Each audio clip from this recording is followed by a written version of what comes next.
C'est vraiment un grand plaisir pour moi d'accueillir Anant Agarwal parmi nous. Je trouve que nous avons réussi dans cette conférence vraiment à inviter les plus grands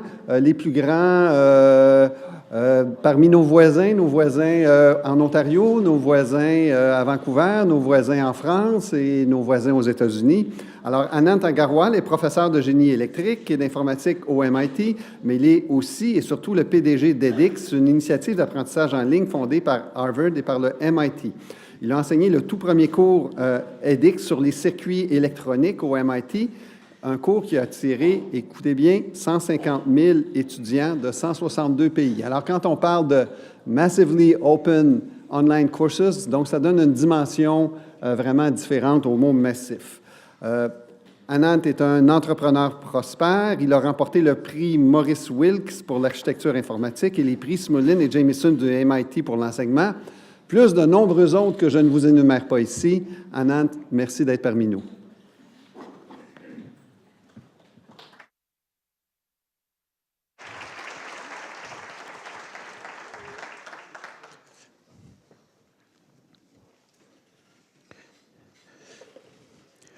Thank you very much, Bruno. Can you all hear me in the back? Okay, very good. Let me stand here. It is a real pleasure for me to be here.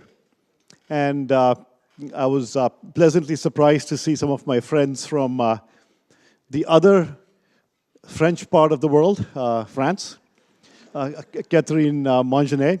It is very interesting. It turned out that I was in Montreal 1 week ago. As you all know, US is not such a welcoming place anymore. And my family was visiting, and they could not get a visa to America.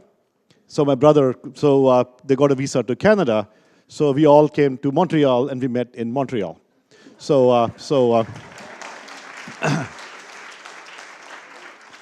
I think you will see more and more of that happening. So please keep welcoming people from all over the world. And hopefully, we in America will come to our senses one of these years. So we'll see. So I want to talk about something that is near and dear to all of us, which is digital education transformation. Now, there's many, many motivations for digital education transformation. We all know that the time has come, but I'll just give you one example for why it is so important. So let me start with a story. I would like you to think about 2030. Put your mind forward to the year 2030. And I want you to think of, during this year, I want you to think of what percentage of today's jobs will still be around in 2030. Okay, think about what percentage of today's jobs will still be around in 2030 because of automation, robotics, AI, and all of these industries getting transformed. So what do you think? What percentage of today's jobs will still be there in 2030? Pardon? What percentage will be there? 70% will be there. Very optimistic. What else? 40%. 30%. Oh, the whole audience is getting more conservative now. Well, depending on the study you look at, the International Education Commission, led by Gordon Brown, they came up with a report, and in there, about 50% of today's jobs will be gone. Okay, so 50%. So 50%, I like the number 50% because you can tell all kinds of stories about 50%. One example is, next time you shake hands with somebody, remember, in 2030, one of those two hands won't be there. So, you know, it's by 2030, half of today's jobs, and that's entire industries are completely being transformed by digital technology and automation. Netflix has completely transformed the way we watch videos, we entertain ourselves.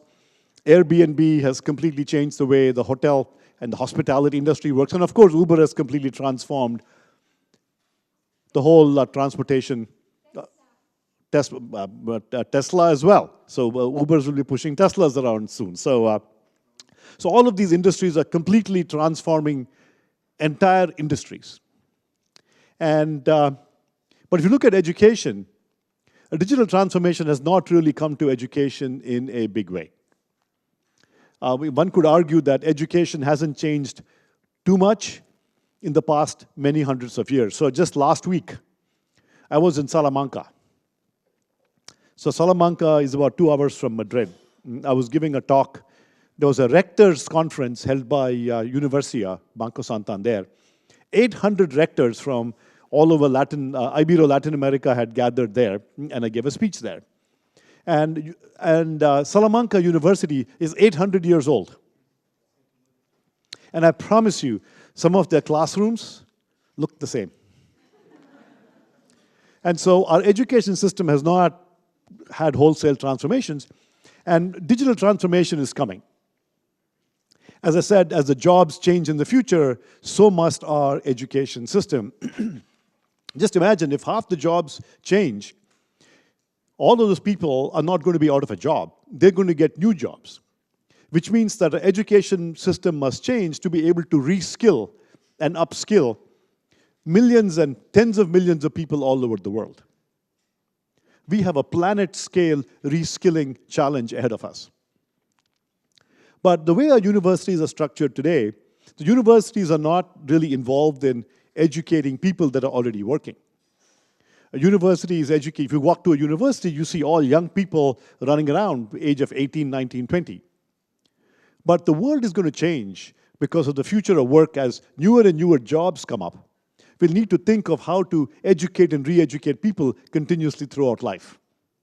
And one model of education that I'd like to talk about, continuous education, is one where it transforms education where today you spend 4 years in college and then you work. But in the future, maybe education will change where you go to college for 1 year or 2 years. And then you go to work, and then you continue studying and learning throughout your life. Maybe we call it just-in-time education. It is going to completely change. So this is where edX comes in. All of you have heard about MOOCs, massive open online courses. But to me, MOOCs are not the important thing. The digital transformation of education is the important mission that all of us are on. So edX is a nonprofit. edX was founded by Harvard and MIT about 6.5 years ago as a nonprofit. So we partner with some of the top institutions in the world. From Canada, we partner with Yaron McGill, Toronto, UBC, and then other countries, MIT, Harvard, Oxford, a number of universities, Sorbonne in Paris, number of universities around the world are our partners, about 130 of them. And we are a platform company. So if you look at Airbnb, what does Airbnb do? Airbnb does not own any hotels. Airbnb does not own any physical goods. They have a platform. They're a platform company. They connect people that have rooms to people that want space, right? The platform, they offer connections. Similarly, edX is a platform company in the education space. We are a platform. We don't have any teachers. We don't own our own students. We have no campuses. We have no grass. We have no nothing. We have a software platform. Our key competence is a software platform. We offer courses from our institutional partners to students from all over the world that want to learn. That's why we're a platform company. It's a two-sided network. Learners, content providers. We are a platform. So edX is a platform, and here are just some examples of courses on our platform from the partners directly to learners. Our mission is to increase access to education all over the world and also to improve the quality of education and lead the way with our partners to transform education all over the world. In terms of statistics today, just edX.org, that is our platform, has grown to 16 million unique students from every single country in the world. We have, the number is a little small, 60 million course enrollments on our platform, about 140 global partners that are taking our courses. Here are just some examples of our learners. And every learner has just an amazing, amazing story. To give you some overall statistics, these learners are finding value. So for example, we did a survey of our learners who'd earned certificates in career-focused courses, and 43% of learners told us that they had already had a career improvement because of the certificates, either a promotion, a pay raise, a new job. 47% of them are posting their certificates on LinkedIn. 1 in 2 are posting their certificates on LinkedIn. Let me tie back to what I talked originally. So what is edX doing? What are we doing about educational world in this new world where half of today's jobs will be gone by 2030? So where we need this reskilling culture. So what we've been doing with our partners is thinking of what has to change in order to reskill our planet. So just think about it. Our customer is a learner who might be 25, who might be 35, who might be 45. They might have a family, they're working, and they may be a automobile driver, and because of Tesla or Uber, they don't have a job. They need to upskill. What do? It's very hard for them to go back to a university for 1 year, 2 years, 3 years, or 4 years. They don't have the money, they don't have the time, they have a family. No way. No way can they go to education. Instead, education must come to them. So first of all, it has to be online to solve their needs. Second, it can't take 2 years or 4 years. There's no way. There's just no way that they can spend 4 years or 2 years getting an education. They want education in modular chunks. I mean, today, everything is getting into small pieces. We used to watch 3-hour... how many of you have watched an English movie? It's an hour and a half. How many of you have watched a Hindi movie? How many hours are those? 3, 4, 5, 6 hours. Now, those are real meaty shows. I remember when I was talking to an Indian friend of mine who, from India. You watch a Hindi movie, they have an intermission in the middle. The movie is a 4-hour movie, so there's an intermission where you kind of walk around and take a walk and you come back. It's so long. So they came to the US and they saw a 1.5-hour English movie and they said, wait a second, I want my money back. But anyway. But the point I want to make is that the world is changing. Today, people watch 5-minute YouTube videos. They don't watch long movies anymore. Movie theaters are empty. I know the movie theater in Framingham, near Boston, where I live, they used to have seats close together. Now, they have reclining seats, and they have tables for dining and so on. So instead of a small seat, now they have huge amounts of spaces, and they're providing food, there's waiters coming by. So there's just not many people going to theaters anymore. People want things in smaller chunks. So our entire education system has to change. It has to be online, has to be modular, and we need new credentials. So one example of something we innovated along with our university partners is a new credential called the MicroMasters. So master's degree is about 2 years, right? The MicroMasters is much shorter. It's about 25% of a master's degree. It's a MicroMasters. You had computers, you went to microcomputers. You had a master's, go to MicroMasters. So MicroMasters, it's much faster. You can do it completely online. It's career-focused. Each MicroMasters is endorsed by a corporation. It's on cutting-edge topics, like, for example, artificial intelligence from Columbia, or supply chain management from MIT, or fundamentals of business from UBC, social work from Michigan, education from Galileo University in Guatemala. So really, it's a large range of topics, career-focused, open admissions. Now, in a college, you have to have admissions because you have a campus. A fixed number of people can get into campus. But online, you don't need to worry about admissions. Everybody's welcome to try. There is no capacity constraint. So with online technology and digital transformation, we can completely reimagine and rethink how education is done. You don't have to have admissions. So with the MicroMasters, everybody's welcome. It's affordable. You can earn a MicroMasters on edX for about $1,000. And just compare the master's degree in data analytics or in computer science might be $40,000, $50,000, $60,000, $70,000. But the MicroMasters is about $1,000. It's a bargain. And by the way, you can learn for free. If you want the credential, you pay about $1,000. And the beauty of the MicroMasters is that it gives you a pathway to credit. If you complete the MicroMasters, and then lets you complete AI from Columbia, you apply to Columbia, and you get admission into their computer science master's degree. This will convert into 30% of the credit for the on-campus program. So it accelerates your campus pathway in computer science. So we can radically think of these new ways and new models of education.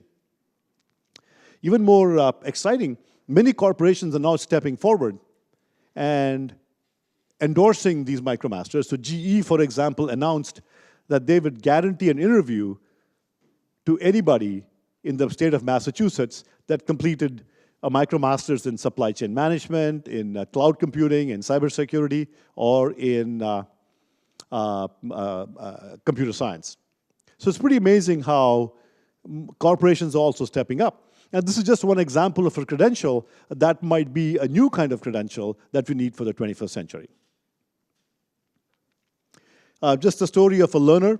Many learners are now finding amazing value. So Mia Radish completed the MicroMasters in supply chain. She was working in a job. She applied based on this credential, put it on LinkedIn, got an interview call at Akamai, and got hired as a supply chain lead in the company and doubled her income. So there's many stories of learners like Mia that are posting their credentials on LinkedIn, getting interviews. And a lot of people don't need full masters. To reskill and upskill, these short online programs can be equally good. Now, I'd mentioned that our platform is kind of the crown jewels of what we have. We are a platform company. Our software platform is our crown jewels. That's all we have. And we connect learners to educators. So we are a nonprofit. So one of the things that we've done is that as a nonprofit, we have made available our platform as open source. Open source means free. It means that anybody can take our platform. You can go to GitHub, download our software, and run your own platform. So since you invited me here, next time I'm going to put up EDUlib up there as well. So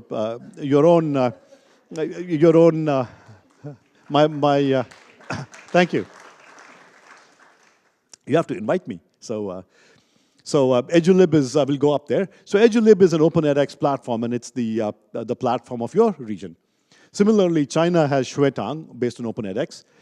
FUN, Catherine Mongenet is here. She heads up FUN. I think FUN was the earliest open edX national platform. And following that, many other countries have adopted it.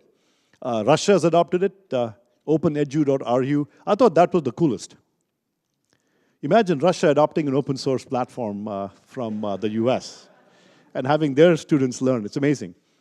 Israel launched campus.il. Hong Kong, Saudi, many universities. Stanford's platform is, it's called Lagunita. It's open edX, many companies. McKinsey's platform is called McKinsey Academy, open edX, and the list goes on and on. So I said there's 16 million learners on edX. Today, you can call these our competitors. They're all, in some sense, competitors. Together, they have 20 million learners, more than edX. In fact, I was just talking to Catherine, and FUN has 1.4 million students. And if you look at the totality of open edX platforms and learners, that is growing at a much faster rate than edX. So today, between open edX platforms and edX, there's 36 million students all over the world. So today, that is the largest educational platform in the world. It has become number one, and open edX plays a big part in that. In fact, I'm proud to say there's an open edX conference that happens every year, and that conference is happening 200 yards that way. And so it's not accidental that this conference and the open edX conference are happening at the same time. And so thank you, the Université of Montreal and others for hosting the open edX conference. So open edX has become a very big movement around the world. The pedagogy of the Open edX platform, or the edX platform, is very simple. It's called active learning. The basic idea, so this is a course from Wellesley. It's a course on history. The pedagogy of the platform is active learning, where videos and assessments and exercises are interleaved together. You watch short videos, and then you interleave them with the mini quizzes and exercises, and that's the basic pedagogy of the platform. And in fact, you see this ribbon here, that's a sequence. So the platform encourages instructors to create learning in sequence, a video, exercise, video, exercise, video, exercise, so that students are engaged. And it's well known that active learning improves students' outcomes. In fact, I'll show you a recent, a very interesting recent study. This was a study done by Gabrielli. These are cognitive scientists at MIT. And they wanted to understand by how much does active learning improve learning. And then they wanted to understand what is the biology behind why active learning is better. So here's a study they did. They called it interpolated testing, which is very similar to active learning. And so here they showed students videos, and here they showed them videos with interleaved exercises. And you can see that the post-test performance was significantly higher for students that did active learning. And then what they did was they did EEG scans of students who were just watching videos and students who were involved in active learning. And they wanted to understand the EEG and sort of the biology and the cognitive science basis behind active learning. And for those of you, anyone here read EEGs? So I'm told that if you see a lot of blue, that means the brain is very active. If you see a lot of red and yellows, that means the brain is more a sleep pattern. And they discovered that you can tell from the EEG patterns that there's a lot more blue, a lot more engagement.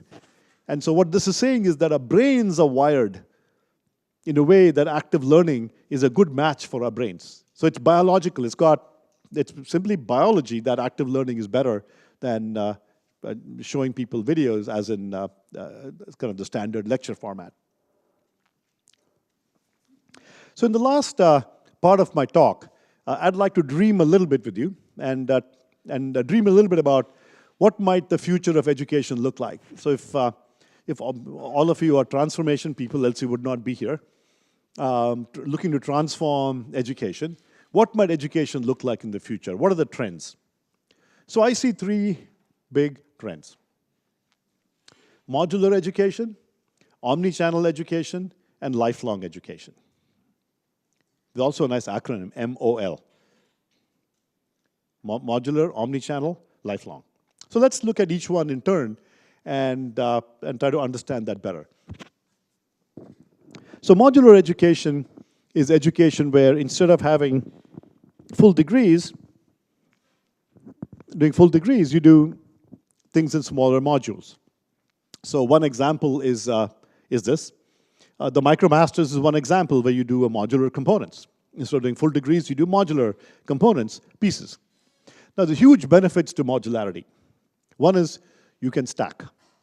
What do I mean by stacking? So here's an example of a program that Georgia Tech and edX have launched. It's called, it's a stacked master's degree, completely online. A student starts with the MicroMasters in analytics, completely online on edX for about $1,500. 70% of our students are saying, yep, that's enough for me, and they leave here and they go off and get a job or whatever. 70% just want a modular program. 70%. About 30% want a full degree, so they apply to Georgia Tech, and the whole degree also runs on edX. And so you can continue on, and the full degree in analytics is $9,900. The campus degree is $40,000. Online, it's under $10,000. This was an example of one of the world's first stacked online degrees. Think of how radical this is. The MicroMasters has no admissions. It's radical in so many dimensions, okay? To get into a MicroMasters, no admissions. Second, if you joined the university for a master's degree and you decided to quit after 3 courses, or 4 courses, what do they call you? Dropout, loser, failure. Imagine going back home and your father and mother tell you, why are you back? You've completed 3 courses, you know a lot. So we are changing that. Now you can say, I'm a MicroMasters graduate. I have a MicroMasters. Everybody celebrates. And in fact, we did a survey of our students, and 70% did not want full master's degrees. 70%, majority, want modular programs. But if you change your mind, you can do the full degree. Degree optional, if you want to. Or you can just say, okay, I'll do a MicroMasters. Maybe 3 years later, I'll do the full degree. And for the full degree, you can apply for admissions here. What is even better is now that you've completed 3 courses from Georgia Tech or MIT. In fact, MIT has gone one step further. If you complete a MicroMasters at MIT, they will admit you based solely on your performance in the MicroMasters. Today, it's a real pain to apply for a master's degree. So my son graduated a few years ago, and he wants to apply for a master's degree. And I'm telling him, don't bother, do a MicroMasters. And so, first of all, he bought a stack of GRE books. I saw a stack of GRE books, and he's been out of school for many years, and now he's got to learn GRE. He's got to pass the GRE exam. Second, he has to go back to professors and get recommendation letters. Third, he has to find transcripts. So all kinds of nonsense you have to go through. With the MicroMasters, nothing. You've already taken great courses. The university knows your performance. So MIT will admit you directly into MIT based on your performance in MicroMasters. Nothing else needed. Leave your GREs, your recommendations, all of that stuff, you can leave them at home. So this is radically changing the way admissions are also done. This process is called inverted admissions. So modularity gives you stacking. With modularity, you can also share. So in education, we rarely share. Every university has its own program. Okay, Montreal, McGill, Toronto, UBC, Waterloo, everybody has the same sets of programs, oftentimes completely duplicated. What we can do now is we can share content. I'll give you an example. So the IT University in Pakistan is one of the leading technical universities there. And they had a master's in computer science, and they wanted to launch a master's in data science, but they did not have a data science program. So what they did was they told their students to take the MicroMasters from University of California, San Diego on edX in data science, 4 courses, and then complete the remaining 6 courses from their own faculty. So they adopted the MicroMasters module and shared it from edX and San Diego, and students took the remaining 6 courses, and IT University gives them the master's degree. We can share with modular content. Okay, next one. So many of you heard about Amazon buying Whole Foods. Do you have Whole Foods in Canada? Maybe in Toronto, okay. So I thought you would say, oh, all food is organic in Canada, but okay. So Whole Foods is a organic kind of food store, and Amazon acquired it. So Amazon is an online juggernaut, and they bought an in-person store. So this is an example of omni-channel retail. Retail is going omni-channel. Walmart is going online. So all in retail, people will have online presence and in-person presence. Similarly, I believe that in education, that will also go omni-channel, where every university, every institution will need to have an online presence and an in-person presence. So I'll give you 3 examples. There's, you can do online before campus, online during campus, or online after campus. There's 3 ways that you can do online. So let me just do some quick examples. The MicroMasters is one example of online before campus. If you complete the MicroMasters online, apply to university. University of British Columbia, for example, has a MicroMasters in business management. You take 4 courses in marketing, finance, and a couple of others. You complete the MicroMasters. You apply to the university. And then if you get in, you continue on campus. So that is online before campus. You can also do online while on campus. I'll give you 2 examples. So at Georgia Tech, what they did was, I'm sure all of you have seen similar things. the computer science class sizes are exploding. The class is becoming so big that the biggest classrooms cannot hold all the students. So what the Georgia Tech did was they gave students in the Introduction to Computer Science course, CS 1301, the option of doing it completely online on edX or completely in person on campus. This is not a blended course. This is not flipped class. This is 100% online. So at Georgia Tech, students can now do a completely online Python course, or they can go to the campus class. They have a choice. And Zui Galil, the Dean of Computer Science, sent me some results. 82% of the students who did the online class rated it better, higher than the campus class.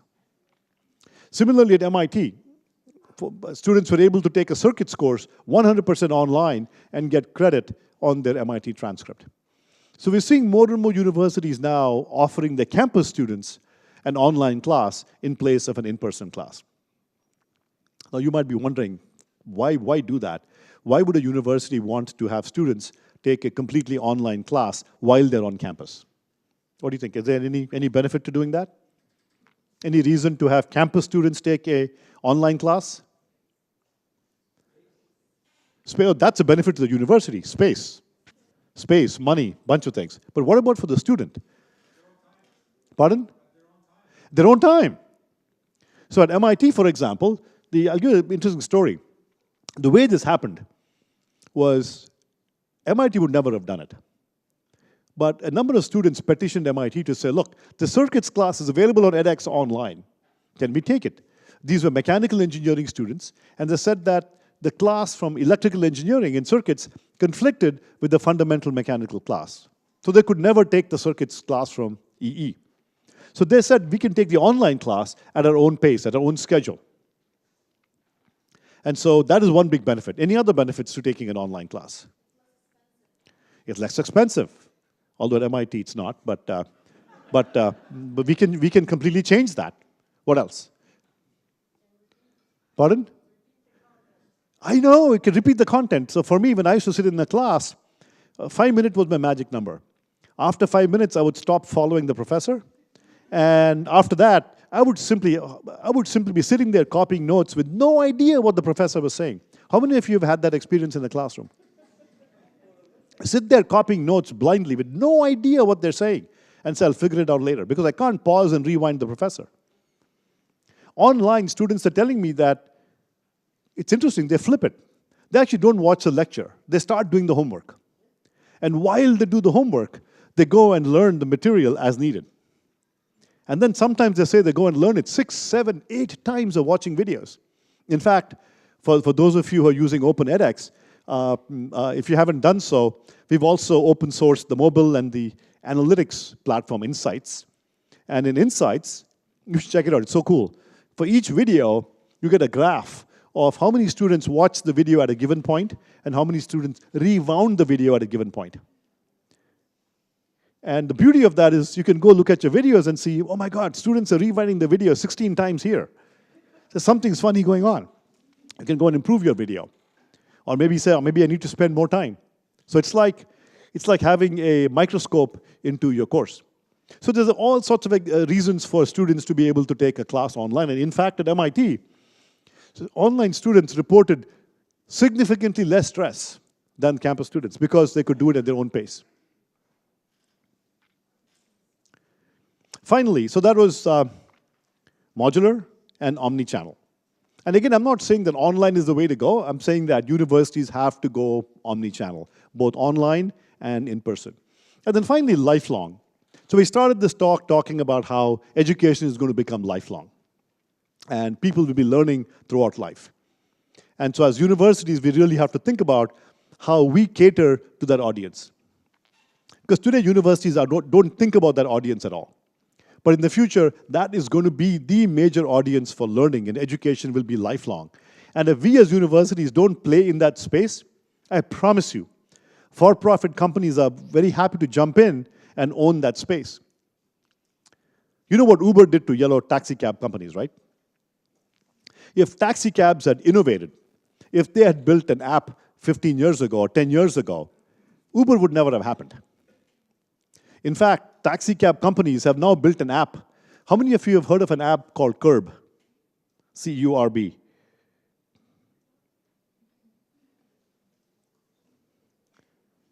It's an app called Curb.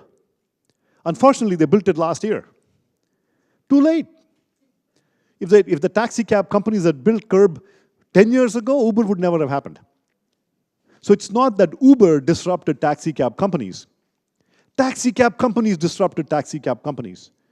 Users wanted convenience. They wanted apps. They wanted cutting-edge technology.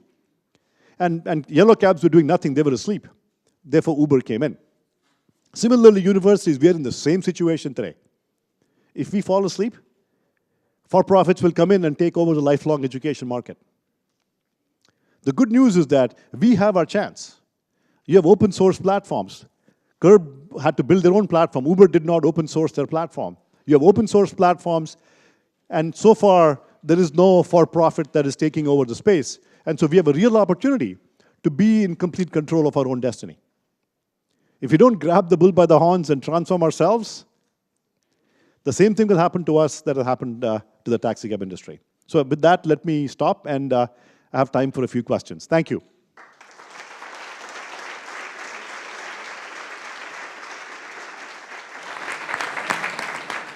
Thank you very much, Anand. Alors, la période est ouverte pour commentaires et questions.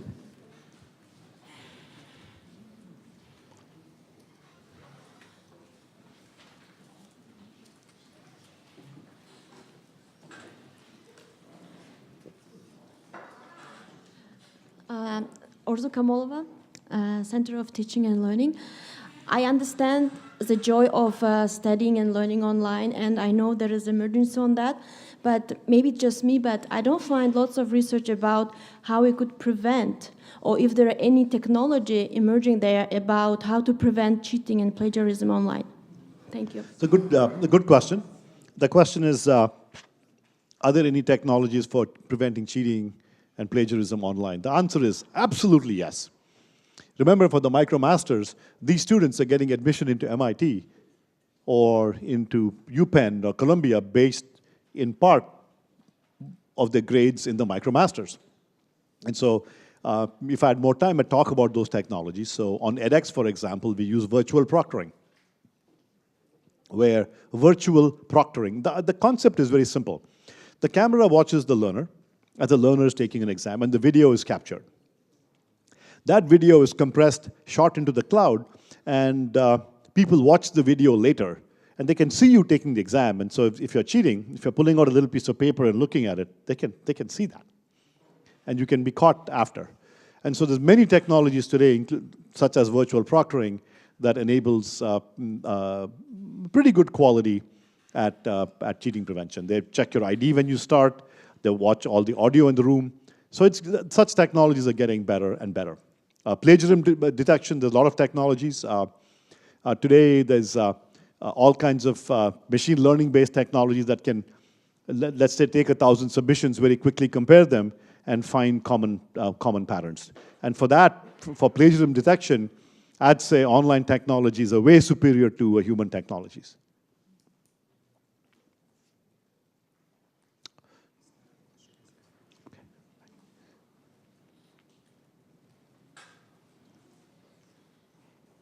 I've been asked questions. So at the start of the edX initiative, how much money did the partners put up front to start the initiative? What kind of effort did it require? So a good question. So edX is a nonprofit, and for-profits raise money from VCs, and they have a profit motive. With edX, we're a nonprofit. So MIT and Harvard contributed $60 million to edX, and last year they gave us another 20, so a total of 80 million to edX. In addition, our university partners are also helping us. So each of our university partners makes a contribution to edX when they join edX, around the $300,000 to $500,000 range. And so we are funding ourselves through our partners, and $80 million through MIT and Harvard. We have a lot of funding from philanthropists. The Arnold Foundation given us $15 million. The Gates Foundation, the Lumina Foundation, the Walmart Foundation have all funded us over the past few years. And so frankly, in terms of the money we've raised, it's probably similar to what for-profit companies have raised, and which is why we can be so much, so competitive with for-profits. But we also do a revenue share with our partners. As we bring in revenue, we do a revenue share. And we believe that our partners in edX will be self-sustaining in about 1 to 2 years, where we don't have to raise more money, we will be self-sustaining. And I have another personal question. So actually, I would like to have you talk a little bit about the Open edX operators recruitment and how you talked about the edX initiative. And I would like you to talk a little bit about the Open edX initiative and the partner in the Open edX field or that field of your activities. Sure. So several people complain that edX is doing too much. And we are doing too much. We have a lot of activities. Open edX is a big part of our mission. Our mission is to increase access to education, but also maintaining and supporting an open ecosystem is a big part of our DNA. And so we support the entire Open edX ecosystem. And of course, our partners work closely with us on that as well. So we have a team at edX. So as you know, we made up software open source. And every quarter, so anything that we build into the platform, everything goes out. We don't hold anything back. Analytics platform, mobile, authoring platform, studio, it's all open sourced. And we have a quarterly release that comes out of the open source platform. Now we have a huge community. You won't believe this, but can you guess how many Open edX instances there are around the world today? So EDUlib is 1. Fun is 2. OpenEDU.ru Russia is 3. How many such Open edX sites are there in the world today? Guess. 800. 800. Okay, 800, 900 going, once going to 5,000. How many?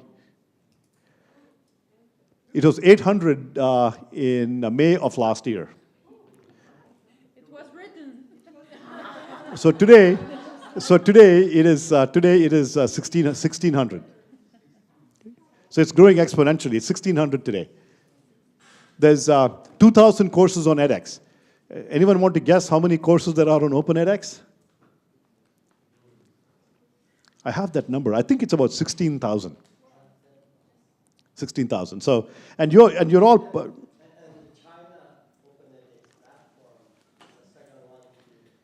Yes. In fact, the China Open edX platform might overtake edX, actually. They're up to 12 million learners already. And so one day, one of our children might surpass the parent, and we will be very, very, very proud of that. But certainly together, Open edX has surpassed the platform. So edX, so we also get contributions from the community. Many of the things that I talked about came from the community. So for example, we have many, many assessment types. The edX platform has the highest quality assessments of any platform, and virtually all of them were made contributions from the community. We support Arabic, right to left. That came from EDRAC, which is the Jordanian platform. So each of our partners are contributing many, many things back to the edX platform, and so the platform as a whole benefits. We host the Open edX conference, and this time we partnered with University of Montreal, HEC, and Polytechnic to host the conference, and so thank you very much for that. And so it's a real partnership with the Open edX community. So last question, please. Hi, I'm Sandra Gabriel from Concordia University.